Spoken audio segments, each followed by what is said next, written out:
Hello, my dear 10th standard பசங்களா. So history first சாப்டரோட important 2 and 5 marks நான் already post பண்ணிட்டேன்டா. பார்க்கலன்னா கண்டிப்பாக பார்த்துருங்க. ஸோ இன்றைக்கி இம்பார்ட்டண்ட்டான ஒரு 8 மார்க் ஓகேயா. Main causes of the first world war, இது செம்ம இம்பார்ட்டன்ட். லாஸ்ட்டாக 2024 பப்ளிக்கில் கேட்டிருக்காங்க, இப்போ வரைக்கும் கேட்கல ஓகேயா. ஸோ டெய்லியுமே நான் ஆல்ரெடி சொன்ன மாதிரி ஈவினிங் 6 o'clock வீடியோஸ் வந்துடும்டா. நீங்களும் சேர்ந்து படிங்க. ஸோ மிட் டேர்மில் அப்படியே மார்க்ஸ் கிளப்புறோம் ஓகேவா. சரி, இப்போது என்ன கொஷின் ஃபஸ்ட்டு அண்டர்ஸ்டாண்ட் பண்ணிக்கோங்க. ஏன் வந்து ஃபர்ஸ்ட் வேர்ல்டு வார் வந்துச்சு, இதுதான் வந்துட்டு கொஷின் ஓகேவா. இப்போது உனக்கும் உன் ஃப்ரெண்டுக்கும் வந்து சண்டை. ஏன் அப்படின்னா நீ அவனோட பிஸ்கெட் பேக்கெட் எடுத்து சாப்பிட்ட ஓகேயா. இப்போவும் உனக்கும் உன் ஃப்ரெண்டுக்கும் எதனால் பிரச்சனை வந்துச்சு, நீ அவன் பிஸ்கெட் பேக்கெட் எடுத்து சாப்பிட்டதுனால. ஸோ அந்த மாதிரி ஃபர்ஸ்ட் வேர்ல்டு வார் எதனால் வந்துச்சு அப்படிங்கிறது தான் இந்த கொஷின் ஓகேயா. சரி, இதுக்கு மல்டிபிள் ரீசன்ஸ் இருந்தாலும் ஒரு இம்பார்ட்டண்ட்டான ரீசன் இருந்ததுனால தான் ஃபர்ஸ்ட் வேர்ல்டு வாரே வெடிச்சிச்சு ஓகேயா. சரி, அது என்னங்கிறதெல்லாம் பார்க்கலாம். என்னென்ன ரீசன்ஸ், மல்டிபிள் ரீசன்ஸ் இருக்குது, அது ஒன்று ஒன்றா பார்க்கலாம் சரியா. First one, European alliances and counter alliances. So European அலைன்சஸில் சில கண்ட்ரிஸ் இருந்ததுடா, கவுண்டர் அலைன்சஸில் சில கண்ட்ரிஸ் இருந்ததுடா. இந்த யூரோப்பியன் அலைன்சஸ்க்கும் கவுண்டர் அலைன்சஸ்க்கும் சில பிரச்சனை வந்துச்சு சரியா. ஸோ அந்த பிரச்சனையும் ஒரு ரீசன் அப்படின்னு சொல்கிறோம். சரி, ஃபர்ஸ்ட் பாயிண்ட் பாருங்கள். இன் 1900 5 of the European great powers were divided into 2 armed camps ஓகேயா. ஸோ யூரோப்பில் இருந்தக்கூடிய 5 கிரேட் பவர்ஸ், அதாவது 5 கண்ட்ரீஸ் வந்துட்டு ரெண்டாக பிரிகிறாங்க. யூரோப்பில் இருந்த 5 கண்ட்ரீஸ் ரெண்டாக பிரிகிறாங்க okay. 1 camp consisted of, so இதை வந்து என்ன சொல்கிறாங்க, 2 ஆர்ம்டு கேம்ப்ஸாக பிரிஞ்சிருச்சுன்றாங்க. அதில் 1 camp வந்து consisted of சென்ட்ரல் பவர்ஸ், என்னது, Germany, Austria, Hungary and Italy ஓகேயா. சரி, இப்போ 1900 ரெண்டாக பிரிகிறாங்க. யூரோப்பியன் கிரேட் பவர்ஸ் ரெண்டாக பிரிகிறாங்க. அதில் ஒரு இதில் யார் இருக்காங்க, Germany, Austria, Hungary and Italy okay. இவங்க 3 பேர் வந்து இருக்காங்க. Under the guidance of Bismarck, next under the guidance of Bismarck they had formed the triple alliance in 1882. யாரெல்லாம், ஜெர்மனி, ஆஸ்ட்ரியா, ஹங்கேரி, இட்டாலி 3 கண்ட்ரீஸும் சேர்ந்து ட்ரிபிள் அலையன்ஸ் ஃபார்ம் பண்ணுறாங்க 1882 ஓகேயா. இப்போது நெக்ஸ்ட் அதர் கேம்ப் ஓகேயா. அந்த அதர் கேம்ப் நம்ம என்ன சொன்னோம், ரெண்டாக பிரிஞ்சுன்னு சொன்னோமா. ஒன்று வந்து யார், ஜெர்மனி, ஆஸ்ட்ரியா, ஹங்கேரி, இட்டாலி. இன்னொன்று யார் அப்படிங்கிறத இப்போ பார்க்க போகிறோம் ஓகேயா. The other camp consisted of France and Russia. So இன்னொரு இதில் ஃப்ரான்ஸ், ரஷ்யா இருந்தது ஓகேயா. ஃப்ரான்ஸும் ரஷ்யாவும் இருந்தது. The Anglo Japanese alliance prompted France to seek an alliance with Britain okay. Anglo Japanese alliance வந்துட்டு ப்ராம்ப்டட்னா வந்துட்டு நம்ம இந்த சாட் ஜிபிடி ஜெமினிலலாம் கொடுக்குற ப்ராம்ப்ட் கிடையாதுடா. இது ப்ராம்ப்டட்னா தூண்டுறது ஓகேயா. தூண்டுறது, என்கரேஜ் பண்ணுறது, அதெல்லாம் தான் ப்ராம்ப்டட் ஓகேயா. The Anglo Japanese alliance prompted France to seek an alliance. So Anglo Japanese alliance வந்துட்டு ஃப்ரான்ஸை போய் பிரிட்டன் கூட ஒரு அலையன்ஸ் வச்சுக்க சொல்கிறாங்க. அலையன்ஸ்னால் ஒரு கூட்டு சேர்றது ஓகேயா. இப்போது நம்ம பொலிட்டிக்ஸ்லலாம் அரசியல்லலாம் சொல்கிறோம் இல்லையா, அவங்க அலையன்ஸ் சேர்றாங்க அப்படின்ட்டு. ஸோ அந்த மாதிரி தான் இது ஓகேயா. ஸோ ஃப்ரான்ஸ் வந்து பிரிட்டனோட சேர்றதுக்கு இவங்க வந்து தூண்டுறாங்க ஓகேயா. France to seek an alliance with Britain which resulted in the entente cordiale in 1904. So 1904 பிரிட்டனும் வந்து என்ன பண்ணிடுறாங்க, இந்த ஃப்ரான்ஸ் அண்ட் ரஷ்யா சேர்ந்து ஒரு ஆர்ம்டு கேம்ப் இருக்காங்க இல்லையா, அது கூட வந்து சேர்ந்துடுறாங்க ஓகேயா. நெக்ஸ்ட் பாயிண்ட் பாருங்கள். Britain subsequently reached an agreement with Russia and formed the Triple Entente of Britain, France and Russia in 1907. So 1907 Britain வந்து ஒரு அக்ரிமெண்ட் போடுறாங்க. என்னது, ஃப்ரான்ஸு, ரஷ்யா, பிரிட்டன் 3 பேர் சேர்ந்து ட்ரிபிள் ஆன்டென்ட் வந்து மேக் பண்ணுறாங்க ஓகேயா. இப்போ இந்த ஃபர்ஸ்ட் சப்ஹெட்டிங் மட்டும் நான் இன்னொரு வாட்டி ரீகால் பண்ணுறேன் ஓகேயா. ஏன்னா படிக்கவே நம்ம வந்துட்டு ரீகால் பண்ணிகிட்டே வரணும் சரியா. அப்போ தான் உங்களுக்கு ஃபுல் 8 மார்க் உங்களுக்கு அப்படியே மனசில் பதியும் சரியா.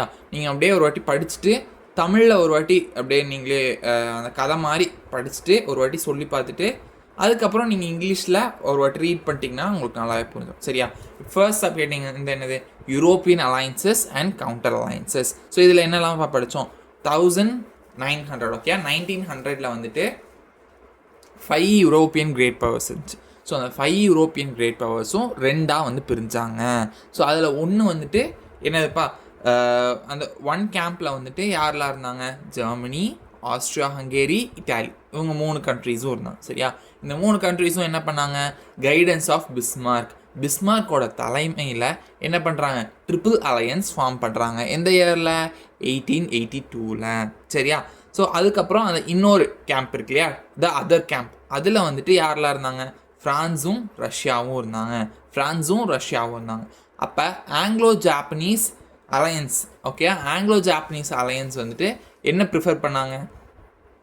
ஃப்ரான்ஸை வந்து நீ போய் ரஷ்யா கூட சேர்ந்துக்கோப்பா, நீ போய் பிரிட்டன் கூட சேர்ந்துக்கோப்பா அப்படின்னு வந்து சொன்னாங்க. ஓகேயா? ஸோ அதனால் என்ன ஆகுது?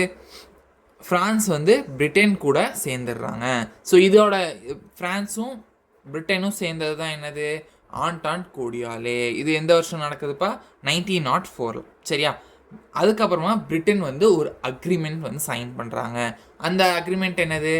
ஃப்ரான்ஸ், ரஷ்யா, பிரிட்டன் 3 பேரும் சேர்ந்து இந்த வேர்ல்டு வாரில் கண்டெஸ்ட் பண்ணுறாங்க. ஓகே, ஃப்ரான்ஸ், ரஷ்யா, பிரிட்டன் இவங்க 3 பேரும் யார் எதிர்க்கிறாங்க? ஃபர்ஸ்ட் கேம்ப் நம்ம பார்த்தோம் இல்லையா, Germany, Austria, Hungary and Italy, இவங்க 3 பேர்த்தையும் எதிர்க்கிறாங்க. ஸோ எதிர்க்கிறதுக்காக இவங்க 3 பேரும் சேர்ந்து ஒரு கூட்டணி வந்து அமைச்சாங்க. சரியா? ஸோ அதோட பேர் தான் என்னது?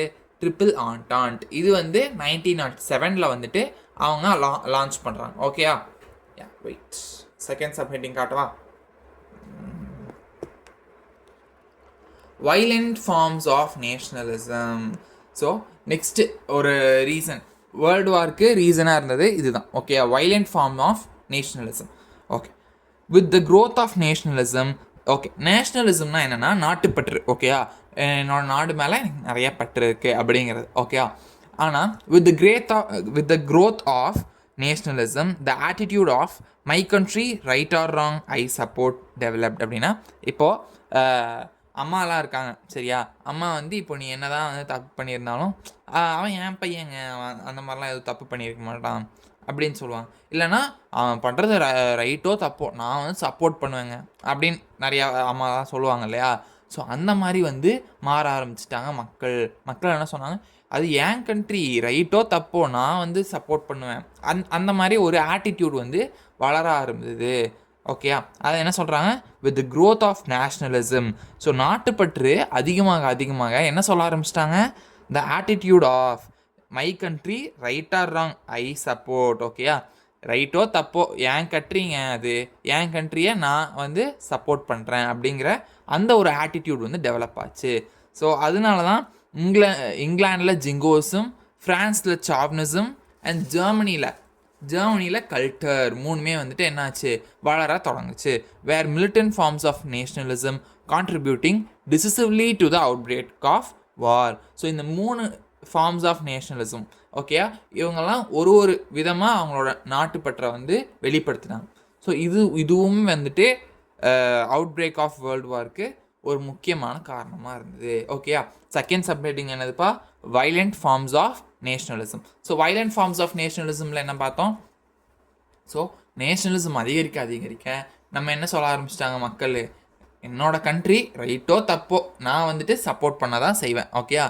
My country right or wrong I support அப்படின்னு சொல்லி அந்த ஆட்டிடியூட் வந்து வளர ஆரம்பிச்சிச்சு. இதனால இங்கிலாண்டில் ஜிங்கோயிசம், ஃப்ரான்ஸில் சாவ்னிசம் அண்ட் ஜெர்மனியில் கல்ச்சர், ஸோ இந்த மாதிரியான மிலிட்டன்ட் ஃபார்ம்ஸ் வந்து இன்க்ரீஸ் ஆக ஆரம்பிச்சிச்சு. அண்ட் இதுவுமே வந்து ஃபர்ஸ்ட் வேர்ல்டு வார் வெடிக்கிறதுக்கான ஒரு முக்கியமான ரீசனாக இருந்தது. ஓகேயா? இதுதான் செகண்ட் சப்ஹெட்டிங். தேர்ட் சப்ஹெட்டிங்கில் என்ன இருக்குது? Aggressive attitude of German emperor. ஜெர்மனியில் இருக்கக்கூடிய ஒரு எம்பரர், அதாவது ஒரு ராஜா, அவர் வந்துட்டு அக்ரெசிவாக இருக்கார், ரொம்பவுமே எதுக்கு எடுத்தாலும் கோவப்படுறது, அந்த மாதிரி ஒரு ஆட்டிடியூடோடு இருந்தார். சரியா? பாரேன், ஒரு ஜெர்மனியில் இருக்கக்கூடிய ஒரு ராஜா அவர் வந்து கோபமாக இருக்கிறதுனால ஒரு வேர்ல்டு வாரே வந்திருக்கு. அதனால மட்டும் இல்லை இல்லையா? ஸோ இதுவுமே ஒரு ரீசன். ஓகேயா? Emperor Kaiser William II of Germany was ruthlessly assertive and aggressive. So ruthlessly அப்படின்னா இறக்கமே இல்லாமல், இரக்கமின்றி, அதுதான் அதோட ஆக்சுவல் மீனிங். ஓகேயா? ரத்லெஸ்லி அசர்ட்டிவ் அண்ட் அக்ரெசிவ், இறக்கமும் இல்லை ரொம்பவுமே கோபமாகவும் இருந்தார். யார்? Emperor Kaiser William II. So இது ஜெர்மனியோட எம்பரர் இவர். ஓகேயா? ஜெர்மனியோட ராஜாவாக இருந்தார். யார்? Kaiser William II. சரியா? இவர் வந்து இறக்கமே இல்லாமல் ரொம்பவுமே கோபமாக வந்து இருந்தார். சரி, இவரோட கோபம் வந்து எப்படி வந்து வேர்ல்டு வார் அளவுக்கு போச்சு அப்படிங்கிறத பார்க்கலாமா? நெப்போலியன்ஸ் டிஃபீட் அட் ட்ரஃபல்கரில் வந்துட்டு ஒரு வார் வந்து நடந்துச்சுடா, சரியா? ஸோ அந்த வாரில் வந்துட்டு நெப்போலியனை வந்து தோக்கடிச்சிட்டாங்க. இது ஃபர்ஸ்ட் திங். அதுக்கப்புறம் ஜெர்மனிஸ் அக்ரெசிவ் டிப்ளமசி. அப்படின்னா டிப்ளமேசி அப்படின்னா ஒரு ஒரு தந்திரமாக பேசுறது, அதுதான். ஓகேயா? கொஞ்சம் எப்படி ஒரு டிப்ளமேட்டிக்காக அப்படின்லாம் சொல்லுவோம்ல. ஸோ அவங்க வந்துட்டு அது அப்படியே இந்த எப்படி டிப்ளமேசி அப்படிங்கிறது ஒரு டீல் பண்ணுற முறை, சரியா? ஸோ ஜெர்மனி வந்துட்டு எல்லாத்துலேயுமே வந்துட்டு என்ன பண்ணாங்க, அக்ரெசிவ் டிப்ளமேசி அப்படின்னா ஒரு கோபமாக தான் கையாண்டாங்க. ஓகேவா? பீப்புளையும் சரி வாரையும் சரி. ஃபர்ஸ்ட் வந்து என்னது, நெப்போலியன்ஸ் டிஃபீட், நெப்போலியனை தோக்கடிச்சிட்டாங்க. ஓகேயா? ஜெர்மனி. செகண்ட் பாயிண்டில் ஜெர்மனிஸ் அக்ரெசிவ் டிப்ளமேசி. ஸோ மித்தவங்ககிட்ட எப்படி நடந்துக்கிட்டாங்க, ரொம்பவுமே கோபமாக நடந்துக்கிட்டாங்க. அண்ட் பில்டிங் ஆஃப் நேவல் பேசஸ்னால் இந்த கப்பற்படை. ஓகேயா? கப்பல் படை. Rapid building of naval bases convinced Britain that a German navy could be directed only against her. சரியா? ஃபர்ஸ்ட் பாயிண்ட் வந்து என்னது பாருங்க, இன்னொரு பாயிண்ட் இருக்குது, சரியா? நான் இது வரைக்கும் ஃபர்ஸ்ட் வைஸ் பண்ணுறேன். ஃபர்ஸ்ட் பாயிண்ட் என்னது, எம்பரர் கெய்சர் வில்லியம் 2 அவர் வந்துட்டு ரொம்பவுமே இறக்கம் இல்லாமல் கோபமாக இருந்தார். அது என்னது, recklessly assertive and aggressive. Second பாயிண்டில் 3 காரணம் சொல்கிறோம். First Napoleon's defeat at Trafalgar. நெப்போலியனை யார் பார்த்து டிஃபீட் பண்ணால், பிரிட்டன். ஓகே, அது இங்கே கொடுக்கல, நான் சொல்கிறேன். ஓகே, நெப்போலியன் டிஃபீட் பண்ணது British. Okay, Germany's aggressive diplomacy. So Germany வந்து எல்லாத்தையும் ரொம்ப கோபமாக தான் கையாண்டாங்க. Rapid building of naval bases convinced Britain that a German navy could be directed only against her. So இதனால் ஜெர்மனிக்கும் பிரிட்டனுக்கும் வந்துட்டு ஒரு போர்னு கிடையாது, ஒரு சண்டை வந்து வந்தது. ஓகேயா? அவங்க வந்துட்டு ஒரு எனிமிட்டி வந்து அவங்களுக்குள்ள ஃபார்ம் ஆச்சு, சரியா? இதுதான் வந்து சொல்கிறாங்க. Therefore Britain embarked on a naval race which heightened the tension between two powers. இந்த பாயிண்டில் என்ன பார்த்தோம், ஜெர்மனி வந்து அவங்களோட நேவல் பேசஸ், அதாவது கப்பல் படையை இன்க்ரீஸ் பண்ணாங்கன்னு பார்த்தோமா. ஸோ இதுக்கு வந்து காம்படிஷன் கொடுக்கணும் அப்படின்னு சொல்லி பிரிட்டனும் என்ன பண்ணுறாங்க, நானும் சண்டைக்கு வரேன், நீ மட்டும்தான் கப்பல் படையை வந்துட்டு அப்படியே இன்க்ரீஸ் பண்ணுவியா, நானும் வரேன் அப்படின்னு சொல்லி இவங்களும் Britain embarked on a naval race. So அவங்களுக்கு போட்டியாக இவங்களும் வந்து கப்பல் படையை வந்துட்டு என்ன பண்ணுறாங்க, உயர்த்துறாங்க, சரியா? Which heightened the tension between two powers. So இது வந்துட்டு பிரிட்டனுக்கும் வந்துட்டு ஒரு தலைவலியாக இருந்தது, and on the other side ஜெர்மனிக்குமே வந்து ஒரு தலைவலியாக இருந்துச்சு. ஓகே, இப்போ 3 பாயிண்ட் தான் பார்த்தோம். இது அக்ரெசிவ் ஆட்டிடியூட் ஆஃப் ஜெர்மன் எம்பரரில். இதில் ஃபர்ஸ்ட் பாயிண்ட் என்ன, எம்பரர் கெய்சர் வில்லியம் 2 இவர் வந்துட்டு எப்படி இருந்தார், ஒரு இறக்கமே இல்லாமல் கோபமாக வந்திருந்தார். இதுதான் first point. Was ruthlessly assertive and aggressive. இதுதான் ஃபர்ஸ்ட் பாயிண்ட். செகண்ட் பாயிண்டில் என்ன சொன்னாங்க, நெப்போலியன்ஸ் டிஃபீட்டட் ட்ரஃபல்கர். இதில் 3 ரீசன்ஸ் சொல்கிறாங்க. என்ன, ஃபர்ஸ்ட் வந்துட்டு நெப்போலியன்ஸ் டிஃபீட் அட் ட்ரஃபல்கர். ஓகேயா? பேட்டில் ஆஃப் ட்ரஃபல்கரில் வந்துட்டு நெப்போலியனை வந்துட்டு பிரிட்டன் தோக்கடிச்சாங்க. ஓகேயா? பிரிட்டன் நெப்போலியனை தோக்கடிச்சிட்டாங்க. அண்ட் ஆல்சோ ஜெர்மனியோட aggressive diplomacy and rapid building of naval bases. இந்த 3 காரணங்களால் என்னாச்சு, பிரிட்டனுக்கும் ஜெர்மனிக்கும் ஒரு எனிமிட்டி ஃபார்ம் ஆச்சு. இதுதான் செகண்ட் பாயிண்ட். தேர்ட் பாயிண்ட் என்ன பார்த்தோம், இவங்க வந்துட்டு ஒரு கப்பல் படையை வந்து இன்க்ரீஸ் பண்ணுறாங்க இல்லையா, யார், ஜெர்மனி. ஸோ அதுக்கு நானும் போட்டிக்காரண்டா அப்படின்னு சொல்லிட்டு பிரிட்டனும் வந்துட்டு என்ன பண்ணுறாங்க, அவனோட கப்பல் படையை இன்க்ரீஸ் பண்ணுறாங்க. Britain embarked on a naval race which heightened the tension between two powers. So இவங்க மாற்றி அவனுக்கு போட்டியாக நான், இவனுக்கு போட்டியாக நான் அப்படின்னு சொல்லி மாற்றி கப்பல் படையை வந்து இன்னும் இன்க்ரீஸ் பண்ணிகிட்டே இருக்கிறதுனால அது 2 பேர்த்துக்குமே ஒரு பிரச்சனையாக தான் இருந்துச்சு, சரியா? இதுதான் சொல்கிறான். நெக்ஸ்ட் சப்ஹெட்டிங் பாருங்கள், hostility of France towards Germany. இதில் ஹாஸ்டிலிட்டி அப்படிங்கிறது எனிமிட்டி தான்டா, சரியா? சரி, ஃப்ரான்ஸ் வந்துட்டு எப்படி ஜெர்மனி மேலே அந்த எனிமிட்டி, ஒரு பகைமை இல்லைனா ஒரு விரோதம், அது வந்துட்டு அவங்களுக்கு வளர்ந்துச்சு. யார் மேலே, ஜெர்மனி மேலே. ஃப்ரான்ஸுக்கு எப்படி ஜெர்மனி மேலே ஒரு கோபம் வந்துச்சு அப்படிங்கிறது தான் இந்த paragraph. France and Germany were old rivals. So ஃப்ரான்ஸும் ஜெர்மனியும் புது பகைலாம் இல்லை, நாங்களாம் பரம்பரையாக பகை தாண்டா அப்படின்ற மாதிரி. ஓகேயா, ஃப்ரான்ஸும் ஜெர்மனியும் முன்னாடிலேருந்தே பகை தான். ஓகேயா, ஏன் வந்து முன்னாடிலேருந்தே பகையாக இருக்காங்க அதை வந்து பார்க்கலாம் வாங்க. Bitter memories of the defeat of 1871. ஓகேடா, இங்கே bitter memories of the defeat of 1871 அப்படின்னா 1871 என்ன நடந்துச்சு தெரியுமா? ஃப்ரான்ஸுக்கும் ஜெர்மனிக்கும் ஒரு வார் வந்து நடந்துச்சு. சரியா, அப்போ வந்துட்டு ஜெர்மனியை ஃப்ரான்ஸ் வந்து தோக்கடிச்சிட்டாங்க. பாரு, ஃப்ரான்ஸ் தான் தோத்துட்டாங்க. ஓகேயா, ஃப்ரான்ஸ் வந்து டிஃபீட். ஓகேயா, இது ஃபர்ஸ்ட் பாயிண்ட். என்னது?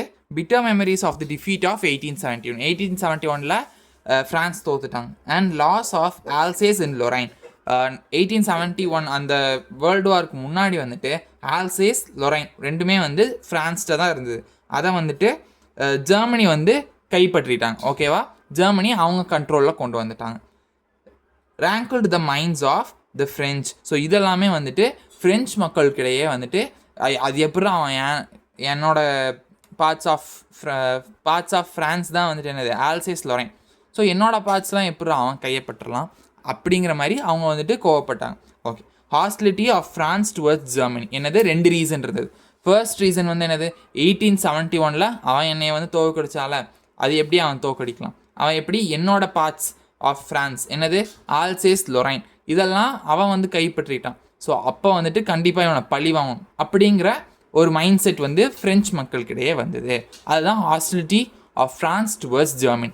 அண்ட் இன்னொரு பாயிண்ட் இருக்கு, Germany's interference in Morocco added to the bitterness. Okay, மொரோக்கோவும் வந்துட்டு ஃப்ரான்ஸோட ஒரு பார்ட்டாக தான் இருந்தது. இப்போ இல்லைடா, அப்போ இருந்தது. ஃப்ரான்ஸோட பார்ட் கிடையாது.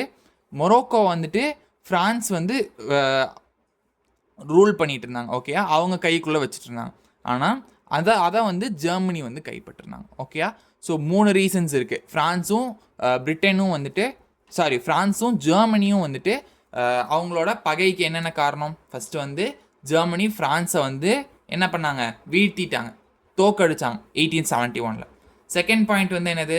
ஆல்சேஸ் அண்ட் லொரைன் அதை வந்துட்டு கைப்பற்றினாங்க. தேர்ட் பாயிண்ட் என்னது? மொரோக்கோவை கைப்பற்றினாங்க. இந்த 3 பாயிண்ட்ஸ்னால தான் என்னாச்சு? ஃப்ரான்ஸுக்கும் ஜெர்மனிக்கும் நல்லா முட்டிச்சு. ஓகேயா, சரி, நெக்ஸ்ட் பாயிண்ட் வந்து பார்க்கலாமா? Next, imperial power politics in the Balkans. So பால்கன்ஸில் என்ன நடந்துச்சு? ஓகேயா, ஸோ பால்கன் அப்படிங்கிறது ஒரு இடம்டா, அங்கே வந்து என்ன நடந்துச்சு பாரு. The Young Turk revolution of 1908 provided both Austria and Russia to resume their activities in the Balkans. அப்படின்னா என்னடா, இப்போது ஆஸ்ட்ரியாவும் ரஷ்யாவும் என்ன பண்ணாங்க? 1908 இந்த யங் டர்க் ரெவல்யூஷனால், ஓகேயா, ஒரு இந்த டர்க்கில் நடந்த கூட ஒரு புரட்சினால் என்ன பண்ணாங்க? ஆஸ்ட்ரியாவும் ரஷ்யாவும் பால்கன்ஸில் அவங்க வேலையை ஆரம்பிச்சிட்டாங்க. சரியா, சரி, என்ன பண்ணாங்க அப்படிங்கிறத பார்க்கலாமா? சரி, ஆஸ்ட்ரியா வந்து Austria announce the annexation of Bosnia and Herzegovina. என்ன பண்ணாங்க தெரியுமா? ஆஸ்ட்ரியா வந்து பாஸ்னியாவும் ஹெர்சிகோவினாவும் அவங்களோட கண்ட்ரோலில் எடுத்துக்கிட்டாங்க. சரியா, இது என்னோட கண்ட்ரோலில், என்னோட சாம்ராஜ்யம் அப்படின்னு சொல்லி அனௌன்ஸ் பண்ணாங்க. ஸோ இப்படி பாஸ்னியாவும் ஹெர்சிகோவினாவும் சர்பியாவோட கண்ட்ரோலில் இருந்துச்சு. ஓகேயா, அப்போ வந்துட்டு Austria's action aroused intense opposition from Serbia. So சர்பியாவோட கண்ட்ரோல் தானே போஸ்னியா அண்ட் ஹெர்சிகோவினா. ஸோ அதை வந்து ஆஸ்ட்ரியா கைப்பற்றுனா எங்களுக்கு கோவம் வருமா இல்லையா? ஸோ அதுதான் நடந்திருக்கு. ஓகே, ஆஸ்ட்ரியாஸ் ஆக்ஷன் என்ன ஆக்ஷன்? அவங்க என்ன பண்ணாங்க? ஆஸ்ட்ரியா வந்துட்டு பாஸ்னியா அண்ட் ஹெர்சிகோவினாவை அனெக்சேஷன் பண்ணாங்க. அனெக்சேஷன்னா கைப்பற்றுதல். ஓகேயா, aroused intense opposition from Serbia. Germany firmly supported Austria. Germany என்ன பண்ணாங்க? ஆஸ்ட்ரியாவை சப்போர்ட் பண்ணாங்க. ஏன்? இவங்களாம் தான் ட்ரிபிள் அலைன்ஸ் வச்சுருக்காங்க இல்லையா, அதனால். Okay, the enmity between Austria and Serbia led to the outbreak of war. Okay, இவங்க பாஸ்னியாவும் ஹெர்சிகோவினாவும் சர்பியா கிட்டேருந்து தூக்குனாங்க இல்லையா ஆஸ்ட்ரியா. ஸோ இதுவுமே ஒரு ரீசன் தான் அப்படின்னு சொல்கிறாங்க. Okay, the Balkan war. Okay, imperial power பாலிட்டிக்ஸில் என்னப்பா பார்த்தோம்? ஒரு வாட்டி ரிவைஸ் பண்ணிடலாமா? ஸோ 1904 யங் டர்க் ரெவல்யூஷன் வந்து நடந்துச்சு. ஸோ யங் டர்க் ரெவல்யூஷனை காரணமாக வச்சு ஆஸ்ட்ரியாவும் ரஷ்யாவும் அவங்களோட வேலையை பால்கன்ஸில் தொடங்கிட்டாங்க. என்ன பண்ணாங்க? ஆஸ்ட்ரியா வந்து பாஸ்னியா அண்ட் ஹெர்சிகோவினா என்னோடது அப்படின்னு சொல்லி அனௌன்ஸ் பண்ணாங்க. இவங்க இப்படி அனௌன்ஸ் பண்ணது வந்துட்டு சர்பியா மக்களுக்கு அது எப்படிடா நீ வந்து கைப்பற்றலாம் அப்படின்னு சொல்லி இவங்க வந்துட்டு சர்பியாவுக்கும் ஆஸ்ட்ரியாவுக்கும் நடுவில் ஒரு பிரச்சனை வருது. ஓகே, ஸோ இதுதான் வந்துட்டு த imperial power politics in the Balkans. Next வந்து பால்கன் வார். ஓகேயா, பால்கன் வார் வந்து நடக்குது. Turkey was a powerful country in the southwest of Europe in the first half of 18th century. 18th centuryல இருக்க ஃபர்ஸ்ட் ஹாஃபில் டர்க்கி தான் வந்து பவர்ஃபுல் கண்ட்ரியாக இருக்குது. எங்கே? சவுத் வெஸ்ட் ஆஃப் யூரோப்பில். சரியா, both the Turks and their subjects. ஓகேயா, டர்க்ஸ்னால் அந்த டர்க்கியில் இருக்கக்கூடிய மக்கள். அவங்க என்ன பண்ணுறாங்க? Of different nationalities in the Balkans indulged in the most frightful massacres and the atrocities. மேசாக்கர்ஸ்னால் படுகொலை. சரியா, ஸோ அந்த டர்க்கியில் இருக்க டர்க்ஸ்னால் அந்த டர்க்கியில் வாழக்கூடிய மக்கள். சரியா, அவங்க என்ன பண்ணுறாங்க? பால்கனில் வந்துட்டு, பால்கன்னா அது ஒரு இடம். சரியா, ஸோ பால்கனில் வந்துட்டு ஒரு நல்லா படுகொலை, அட்ராசிட்டிஸ்னால் நல்லா கலவரம் வந்து பண்ணுறாங்க. கலவரம் படுகொலைலாம் வந்து பண்ண ஆரம்பிச்சிட்டாங்க. யார்? Turkey. So there where rivalries among Greece, Serbia, Bulgaria and later Montenegro for the control of it. So என்ன பிரச்சனை தெரியுமா? பால்கன் இருக்கு இல்லையா, அந்த இடம் யாருக்கு சொந்தம்? இதுதான் பிரச்சனை. ஓகேயா, so Greece, Serbia, Bulgaria, later Montenegro இவங்கெல்லாம் இல்லை பால்கன் எனக்கு தான், பால்கன் எனக்கு தான் அப்படின்னு அடிச்சுக்கிறாங்க. ஓகேயா, in March 1912 they formed the Balkan League. கடைசியில் பால்கன் லீக் அவங்க ஃபார்ம் பண்ணாங்க. இருந்தாலும் இந்த பிரச்சனை முடிஞ்சிச்சா? இல்லை. ஸோ எப்போ பிரச்சனை முடிஞ்சுது அப்படிங்கிறத பாரு. The second Balkan war ended with the signing of the Treaty of Bucharest in August 1930. ட்ரீட்டினா ஒப்பந்தம். சரியா, ஸோ இந்த ஒப்பந்தமில் எல்லாரும் சைன் பண்ணி இனிமேல் பால்கனுக்காக நம்மளாம் போட்டி போட்டுக்க வேணாண்டா, பிரச்சனை பண்ணிக்க வேணாண்டா அப்படின்னு சொல்லி ஒரு ஒப்பந்தம் போட்டு முடிச்சிட்டாங்க. ஓகேவா, சரி, இந்த பால்கன் வார்ஸ் மட்டும் ஒரு ரிவைஸ் பண்ணலாமா? சரிவா. ஓகே, டர்க்கி வந்து 18th சென்ச்சுரியில் ஃபர்ஸ்ட் ஹாஃபில் டர்க்கி தான் சவுத் வெஸ்ட் ஆஃப் யூரோப்லேயே செம்ம பவர்ஃபுல்லாக இருந்தாங்க. அவங்க என்ன பண்ணுறாங்க? நம்ம தான் பவர்ஃபுல்லாச்சே அப்படின்னு சொல்லிட்டு பால்கனில் போயிட்டு சண்டை போடுறானுங்க, படுகொலை பண்ணுறாங்க, கலவரம் பண்ணுறாங்க. சரியா, ஸோ கலவரம் எதுக்கு பண்ணுறாங்க? பால்கன் எங்களுக்கு தான் சொந்தம் அப்படின்ட்டு பண்ணுறாங்க. சரி, இப்போ பால்கனுக்கு யாரெல்லாம் அடிச்சுக்கிறாங்க? கிரீஸ், சர்பியா, பல்கேரியா, லேட்டர் மாண்டனீக்ரோ இவங்க எல்லாருமே பால்கனுக்கு அடிச்சுக்கிறாங்க. கடைசியில் என்னாச்சு? பிரச்சனை தீர்ந்துச்சா? இல்லை, ரொம்ப வந்து கலவரமாக போயிட்டுருக்குன்னு சொல்லிட்டு 1913 ட்ரீட்டி ஆஃப் பச்சாரஸ் சைன் பண்ணுறாங்க. ஓகே, அதோட இந்த பால்கன் வார் முடிஞ்சு. சரி, இப்போ 6 ரீசன்ஸ் பார்த்தோமா? எவ்வளோ மல்டிபிள் ரீசன்ஸ் பார்த்தோம். அதை வர ஒரு இம்பார்ட்டண்ட்டான ரீசன், வேர்ல்டு வார் வெடிச்சதுக்கான ஒரு ரீசன்னா அது இம்மீடியட் காஸ் தான். சரியா, எதனால் வேர்ல்டு வார் வெடிச்சு அப்படின்னா இந்த ரீசன் தான். சரியா, சரி பார்க்கலாமா? The climax to these events in the Balkans occurred in Sarajevo in Bosnia. சரியா, பாஸ்னியாவில் தான் வந்து ஃபஸ்ட்டு ஸ்டார்ட்டே ஆகுது வேர்ல்டு வார். என்னன்னு பார்க்கலாமா? But on 28 June 1914 Archduke Franz Ferdinand heirனா பையன், ஓகேவா, Sun, Franz Joseph, Emperor of Austria-Hungary was assassinated by Princip, a Bosnian Serb. என்ன ஆகுது அப்படின்னா, இங்கே பாரு, ஃப்ரான்ஸ் ஜோசஃபோட பையன் தான் வந்துட்டு ஆர்ச்டுகே ஃப்ரான்ஸ் ஃபெர்டினாண்ட். ஓகேயா, ஸோ ஆர்ச்டுகே ஃப்ரான்ஸ் ஃபெர்டினாண்ட் வந்துட்டு ஆஸ்ட்ரியா ஹங்கேரியோட கிங்கு. ஓகேயா, என்ன நடக்குது? ஃப்ரான்ஸ் ஜோசஃபோட பையன் தான் வந்துட்டு Archduke Franz Ferdinand. So Franz Ferdinand வந்துட்டு ஆஸ்ட்ரியா ஹங்கேரியோட கிங்கு. ஸோ இந்த ஆர்ச்டுகே ஃப்ரான்ஸ் ஃபெர்டினாண்டை யார்? பிரின்சிப் வந்து கொண்டுட்டார். பிரின்சிப் வந்து யார்? பாஸ்னியன் சர்ப். ஓகேயா, அதாவது பாஸ்னியன் சர்ப்னா சர்பியாவில் வாழக்கூடிய ஒரு ஆள் தான் இவர். ஓகேயா, பாஸ்னியன். ஸோ பாஸ்னியன் சர்ப் அப்படின்னா பாஸ்னியா அண்ட் ஹெர்சிகோவினாவில் வாழக்கூடிய ஒருத்தர் தான் இவர். ஓகேயா, ஸோ இவர் என்ன பண்ணுறாரு? பிரின்சிப்னா யார்? எங்கே இருக்காரு? இந்த பாஸ்னியாவில் இருக்கக்கூடிய ஒரு ஆள். ஓகேயா, ஸோ அவர் என்ன பண்ணுறாரு? போயிட்டு ஆர்ச்டுகே ஃப்ரான்ஸ் ஃபெர்டினாண்டை கொண்டுடுறாரு. ஓகேயா, இவர் வந்து ஒரு ராஜா இல்லையா, ராஜாவை கொண்டுட்டா என்ன ஆகும்? பிரச்சனை வெடிக்கும். அதான் நடந்துச்சு. ஓகேயா, Austria saw this as an opportunity to eliminate Serbia as an independent state. அப்படின்னா என்ன தெரியுமா? சர்பியா வந்து ஒரு இண்டிபெண்ட்டான ஒரு கண்ட்ரியாக இருந்து அதான் வந்துட்டு அதுக்கு ஒரு முடிவு கட்டுறதா இவங்க இந்த ஆப்பர்ச்சுனிட்டியை யூஸ் பண்ணிக்கிட்டாங்க. சரியா, சர்பியாவை அப்படியே அதோட சர்பியாவோட எக்ஸிஸ்டன்ஸையே முடிச்சு கட்டலாம் அப்படின்னு பிளான் பண்ணாங்க. ஆஸ்ட்ரியா என்ன பண்ணாங்க? saw this as an opportunity to eliminate Serbia, சர்பியாவே முடிச்சு கட்டிடலாம் அப்படின்னு வந்து பிளான் பண்ணுறாங்க. The German violation of Belgian neutrality forced Britain to enter the war. அப்படின்னா இங்கே பாருங்கள், பெல்ஜியம் வந்துட்டு நியூட்ரலாக இருந்தாங்க. நான் வந்துட்டு யாருக்கும் சப்போர்ட்லாம் பண்ணலைங்க வேர்ல்டு வாரில். கவுண்டர் அலைன்ஸ் இருக்கட்டும், எந்த அலைன்ஸ் இருக்கட்டும், ட்ரிபிள் அலைன்ஸ், ட்ரிபிள் ஆன்டேட் என்ன இருந்தாலும் நான் யாருக்கும் சப்போர்ட் பண்ணலைங்க அப்படின்னு நியூட்ரலாக தான் இருந்தாங்க பெல்ஜியம். ஆனால் ஜெர்மனி போய் இவங்களை சீன்னாங்க. ஓகே, ஜெர்மன் வைலேஷன், இவங்க போய் தொந்தரவு பண்ணுறாங்க. அப்போ என்ன பண்ணுவாங்க, பிரிட்டன் வந்து வார்க்குள்ளே வந்துட்டாங்க. இதுதான் வந்து இம்மீடியட் காஸ். என்ன நடந்துச்சு, ஒரு பாஸ்னியன்ஸ் பிரின்சிப் வந்துட்டு என்ன பண்ணுறாரு, ஆர்ச்டுகே ஃப்ரான்ஸ் ஃபெர்டினாண்ட, அவர் வந்து ஒரு கிங் இல்லையா, ஸோ அவரை வந்துட்டு போட்டு தள்ளிட்டார். ஸோ அதனால் வேர்ல்டு வார் வந்து வெடிக்குது. ஸோ அப்போ ஆஸ்ட்ரியா வந்து இதை பார்த்துட்டு சேர்றா இதாண்டா ரீசனு, ஸோ என்ன பண்ணிடலாம், இந்த சர்பியாவே வந்து முடிச்சு கட்டிடலாம் அப்படின்னு முடிச்சு கட்டிடுறாங்க. ஓகேயா, இப்போ ஒரு ஹெட்டிங் அதோட கதை மட்டும் நான் சொல்கிறேன். ஓகேயா, பார், ஃபர்ஸ்ட் வந்து என்னது, யூரோப்பியன் அலைன்சஸ் அண்ட் கவுண்டர் அலைன்சஸ். இதில் என்ன நடக்குது, 1900 யூரோப்பில் ஒரு 5 கிரேட் பவர்ஸ் இருந்தாங்க. ஸோ இது வந்து ரெண்டாக பிரிகிறாங்க. ஒரு டீமில் யாரெல்லாம் இருந்தாங்க, Germany, Austria, Hungary and Italy. ஓகேயா, இவங்க 3 பேரும் இருந்தாங்க. இவங்க 3 பேரும் பிஸ்மார்க்கோட தலைமையில் என்ன பண்ணுறாங்க, ட்ரிபிள் அலைன்ஸ் ஃபார்ம் பண்ணுறாங்க 1882. நெக்ஸ்ட் இன்னொரு டீம் யார், ஃப்ரான்ஸ் அண்ட் ரஷ்யா. ஃப்ரான்ஸும் ரஷ்யாவும் வந்து இருந்தாங்க. So Anglo Japanese alliance. Okay, Anglo Japanese alliance வந்து என்ன சொல்கிறாங்க, ஃப்ரான்ஸை போய் நீ ரஷ்யா கூட சேர்ந்துருப்பா, சாரி பிரிட்டனோட சேர்ந்துருப்பா அப்படின்னு வந்து சொல்கிறாங்க. ஸோ அப்போது இவங்க 3 பேரும் என்ன, ஃபஸ்ட்டு ஃப்ரான்ஸும் ரஷ்யாவும் மட்டும்தான், சாரி ஃப்ரான்ஸும் பிரிட்டனும் மட்டும் தான் சேர்றாங்க. ஃபஸ்ட்டு ஃப்ரான்ஸும் ரஷ்யாவும் சேர்ந்துருந்தாங்க ஒரு டீமாக. அதுக்கப்புறம் ஃப்ரான்ஸ் மட்டும் போய் பிரிட்டனோட சேர்ந்துடுறாங்க. இது வந்து ஆண்டான்ட் கோடியாலே.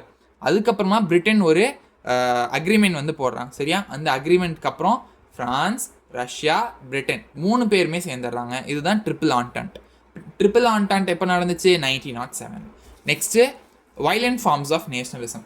வைலண்ட் ஃபார்ம்ஸ் ஆஃப் நேஷனலிசம்ல என்ன நடக்குது, ஏன் கண்ட்ரிடா ரைட்டோ தப்போ நான் சப்போர்ட் பண்ணுவேன் அப்படின்னு இருக்கதான் violent form of nationalism.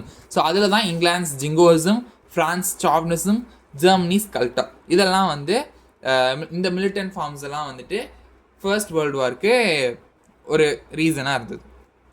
Aggressive attitude of German emperor. Okay, emperor Kaiser William II. So இவர் வந்துட்டு ரொம்பவுமே இறக்கமும் இல்லாமல் ரொம்ப கோபமாகவும் இருந்தார் இவர். சரியா, நெப்போலியன்ஸ் டிஃபீட். ஃபர்ஸ்ட் திங், நெப்போலியனை வந்துட்டு தோக்கடிச்சிட்டாங்க இல்லையா, நெப்போலியனை தோக்கடிச்சிட்டாங்க. அதுக்கப்புறம் ஜெர்மனியோட அக்ரெசிவ் டிப்ளமேசி, இவங்க வந்து எதுக்கு எடுத்தாலும் கோபமாகவே நடந்துக்கிறது. அதே மாதிரி நேவல் பேஸஸை இன்க்ரீஸ் பண்ணாங்க யார், ஜெர்மனி. ஸோ இந்த 3 காரணம். ஃபர்ஸ்ட்டு காரணம் என்ன, நெப்போலியனை தோக்கடிச்சது. செகண்ட் காரணம் எதுக்கு எடுத்தாலும் கோவப்படுறது.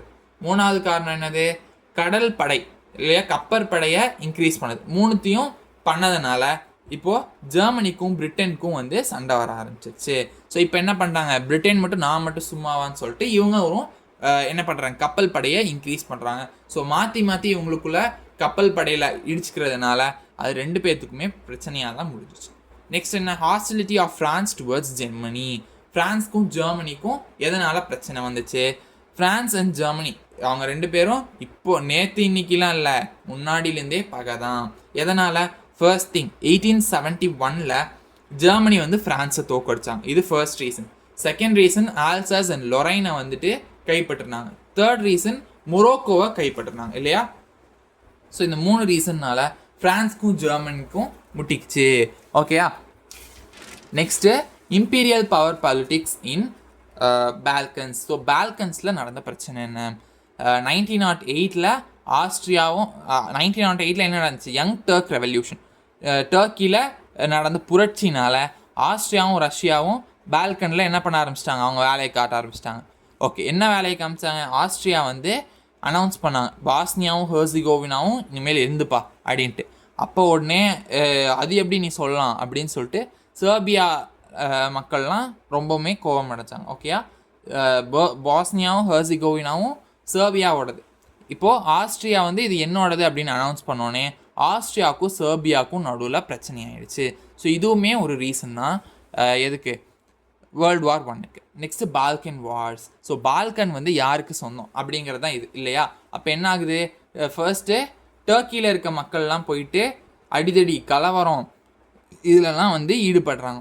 அப்போ வந்துட்டு அதுக்கப்புறமா ஜெர்மனி இல்லைடா, Greece, Serbia, Bulgaria, later Montenegro இவங்கெல்லாம் வந்துட்டு இல்லை எனக்கு தான் சொல்லிட்டு பால்கன்ஸ்க்காக சண்டை போடுறாங்க. அதுக்கப்புறம் இப்போது பிரச்சனை தீர்ந்துச்சா? இல்லை. எப்போ வந்து இவங்கெல்லாம் சண்டை போடுறதை நிறுத்தினாங்க? ட்ரீட்டி ஆஃப் பச்சாரஸ்ட்டை சைன் பண்ணதுக்கப்புறம் தான். ஓகே, ஆக்சுவலி என்ன தான் ரீசன் வேர்ல்டு வார்க்கு?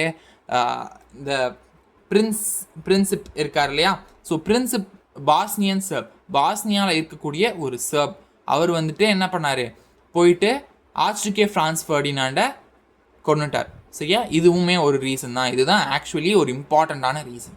சரியா, ஸோ இதுதான் வந்து ஆப்பர்ச்சுனிட்டின்னு சொல்லிட்டு ஆஸ்ட்ரியா வந்து செர்பியாவை முடிச்சிடலாம் அப்படின்னு சொல்லி பிளான் பண்ணாங்க.